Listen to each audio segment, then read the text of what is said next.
Hello friends, welcome to today's daily devotion. I'm Kerry Wood, pastor of the Goldston Methodist Church in Goldston, North Carolina, and we are looking at the story of God and how God's story can interact with our stories. And today, God's story takes us to the book of Isaiah, reading from chapter 2, the first 5 verses. Hear now these words. This is what Isaiah, son of Amoz, saw concerning Judah and Jerusalem.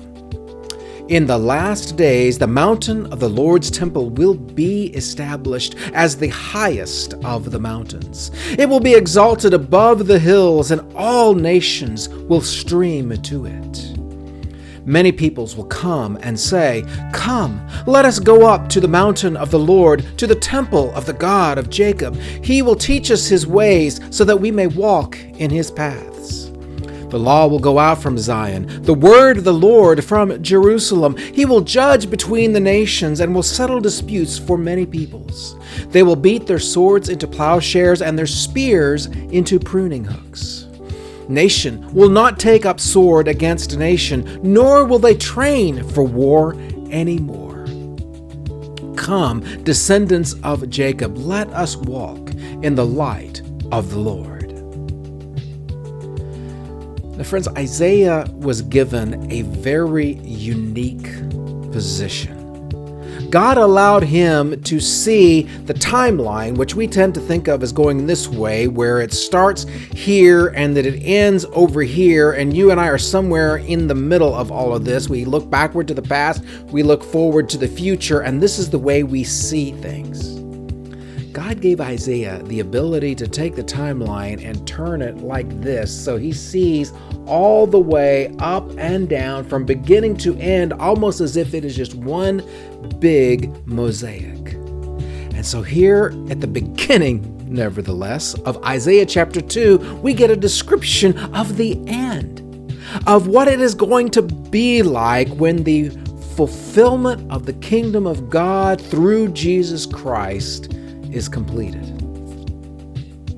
Can you see it? Can you picture with Isaiah what this looks like? Many people that have nothing in common, they don't look alike, they don't think alike, they don't speak alike, and yet they all come together with the idea of, come, let us go to the mountain of the Lord. Now, the mountain of the Lord is the symbol of experiencing the beauty, the majesty of God. Moses and Elijah, the two people who are the basis of the law and the prophets, both have mountaintop experiences with God. Jesus himself goes to a mountain, and there is the transfiguration where he meets with Moses and Elijah, and the disciples who were with Jesus are like, "Oh my goodness. This will someday be all our realities. War will be no more."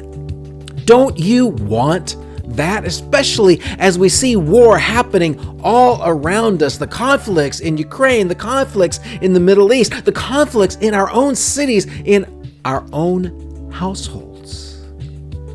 But someday, all will be at peace.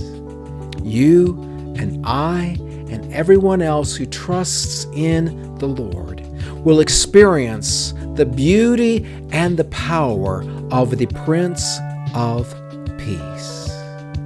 That is a future that I can't wait to see. And I'll see you tomorrow for another daily devotion.